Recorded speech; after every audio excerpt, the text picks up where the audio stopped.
இன்னைக்கு நம்ம ரெட்டோ ரெசிபீஸ்ல எந்த ரெசிபீஸும் பார்க்க போறது இல்ல. என்னோட சமையல் அறையில இருக்க அஞ்சரை பெட்டியில என்ன வச்சிருக்கேன்னு பார்க்கலாம் வாங்க. இப்போ நீங்க பாக்குறது முதல் அஞ்சரை பெட்டி, கொஞ்சம் பெருசு.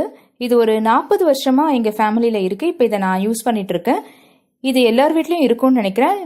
இந்த தட்டில் பாருங்க, நான் வரமிளகா பெற்றிருக்கேன். சிலதை வந்து உடச்சி வச்சிருப்பேன், சிலதை அப்படியே வச்சிருப்பேன். காம்பு கிளிட்டிங்கன்னா அதோட விரையெல்லாம் விழுந்துரும், அதனால அப்படியே வச்சிருக்கேன்.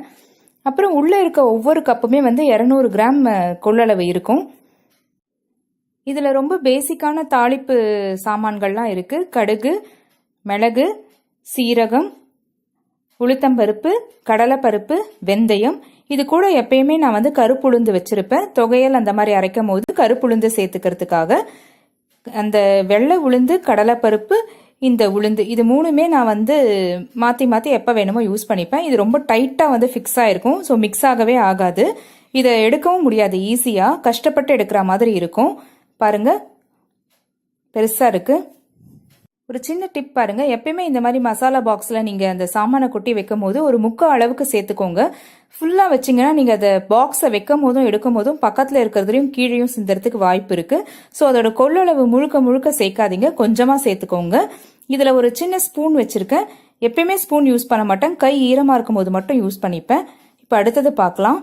இப்போ நீங்கள் பார்த்துட்டு இருக்கிறது ஹோல் கரம் மசாலாவை நான் ஆர்கனைஸ் பண்ணி இந்த அஞ்சரை பெட்டியில் வச்சிருக்கேன். இது பார்க்கும் போதே தெரியும், மேலே ஃபைபர் கிளாஸ் இருக்கு. இந்த ஷேப் எல்லாமே புதுசுன்னு. இந்த ஸ்பைசஸ்க்கும் எனக்கு இதுதாங்க கன்வீனியன்ட்டாக இருக்குது. ஸ்பைசஸ் ரேக் எல்லாம் வந்து அந்த குட்டி குட்டி பாட்டிலில் குளுக்கும் போதோ இல்லை அதில் வைக்கிறதுக்கு வந்து பார்க்கறதுக்கு தான் அழகாக இருக்க மாதிரி என்னோட ஒப்பீனியன். இது பாருங்க, ரொம்ப ஈஸியாக இருக்கும். நான் இதில் எல்லா ஹோல் கரம் மசாலா என்னோட சாய்ஸ்க்கு வாங்கி வச்சிருக்கேன். பட்டை, லவங்கம், மராட்டி மொக்கு, கசகசா, ஒவ்வொரு வாட்டி ஒரு ஒன்றை வந்து மாற்றி எடுத்துப்பேன். இது ரொம்ப சின்ன சைஸு, 50 கிராம்ஸ் தான் இதோட ஒரு கப்புலையும் வந்து பிடிக்கும். பட்டை வந்து நான் டீக்கெல்லாமும் யூஸ் பண்ணுவேன், ஸோ அதை மட்டும் நான் நிறைய எப்பயுமே வச்சுருப்பேன். மற்றபடி இந்த ஹோல் கரம் மசாலா எல்லாம் வந்து பொடியாகவும் வச்சுருப்பேன். தேவையானதான் இதுலேருந்து 2 யூஸ் பண்ணுவேன், ஸோ எல்லாமே கம்மியாக தான் வச்சுருப்பேன். இதுவும் அதே மாதிரி தான், நீங்கள் ஃபுல்லாக வைக்காதீங்க, என்ன வேணுமோ கொஞ்சமாக எடுத்துக்கோங்க. எல்லா மசாலாவையும் ஒரு அட் எ டைம் வாங்கிக்காதீங்க. ஒவ்வொரு மந்த் இல்லை 15 டேஸ் ஒன்ஸ் வாங்கினீங்கன்னா அதோட வாசனை வந்து உங்களுக்கு போகாமல் இருக்கும். அடுத்தது பார்க்கலாம்.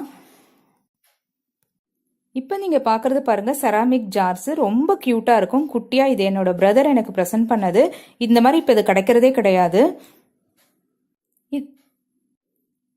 இதில் வந்து நான் மல்லித்தூள், மிளகாய்த்தூள், மிளகுத்தூள், கரம் மசாலா, இதுவும் அதே மாதிரி தான் என்னோட சாய்ஸ்க்கு ஏற்ற மாதிரி ஒரு வாட்டி மாற்றி மாற்றி இதில் வச்சுப்பேன். இதுக்கு வந்து லிட்டு கிடையாது, அதனால நான் ஸ்டெயின்லெஸ் ஸ்டீல் மூடியை வந்து மேலே மூடி வச்சுருக்கேன். பார்க்கும் போதே ரொம்ப க்யூட்டாக இருக்குது பாருங்கள். இந்த செராமிக் எல்லாமே ஈஸியாக வாஷும் பண்ணலாம். தனித்தனியாக அந்த ஜார்ஸ் எடுத்துடலாம். கீழே இந்த ட்ரே தனியாக இருக்கும். இதுவும் செராமிக் தான். அந்த ஷேப் அதில் இருக்கிறதுனால கரெக்டாக போய் இது ஃபிக்ஸ் ஆகும். நம்ம அதை எடுக்கும் போதும் வைக்கும் போதும் வந்து எதுவுமே வந்து கொட்டாது. நான் அதனால கீழே எதுவும் பேப்பர்ஸ் அந்த மாதிரிலாம் போடல பாருங்க. இதுலேயும் நான் ஃபுல்லாக வைக்க மாட்டேன், ஒரு 3/4 இல்லைன்னா அரை தான் வைப்பேன். அப்போ தான் அந்த ஸ்பூன் உள்ளே போட்டு எடுக்கிறதுக்கு நமக்கு ஈஸியாக இருக்கும். இப்போ நீங்கள் பார்த்துட்டு இருக்க சிம்பிளான ஒரு ஸ்டோரேஜ் கண்டெய்னர் தான். இந்த மசாலா பாக்ஸை நான் ஈவினிங் டீ குடிக்கும் போதோ இல்லைனா வந்து நைட்டு மசாலா பால்க்கோ வந்து யூஸ் பண்ணிப்பேன். இது பிளாஸ்டிக் கண்டெய்னர்ஸ்ன்றதுனால நான் நிறைய ஐட்டம்ஸை இதில் ஸ்டோர் பண்ண மாட்டேன்.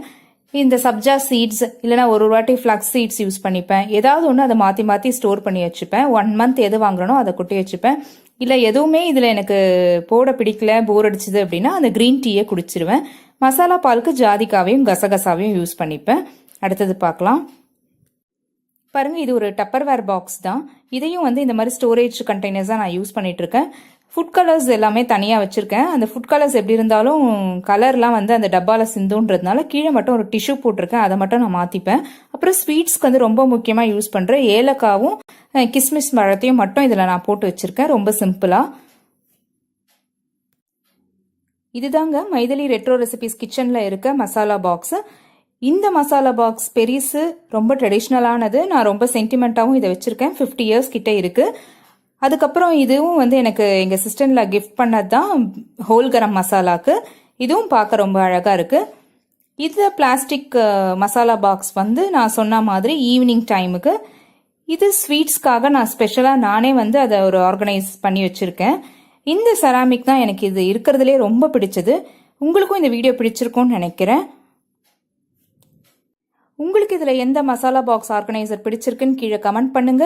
இந்த வீடியோ பிடிச்சிருந்தனா லைக் பண்ணுங்க, ஷேர் பண்ணுங்க, சேனலை சப்ஸ்கிரைப் பண்ணிக்கோங்க, பக்கத்தில் இருக்க பெல் பட்டனையும் ஆன் பண்ணிக்கோங்க. மறக்காம லைக் கொடுங்க. கீழே உங்களோட ஐடியாஸையும் ஷேர் பண்ணுங்க. தேங்க்யூ.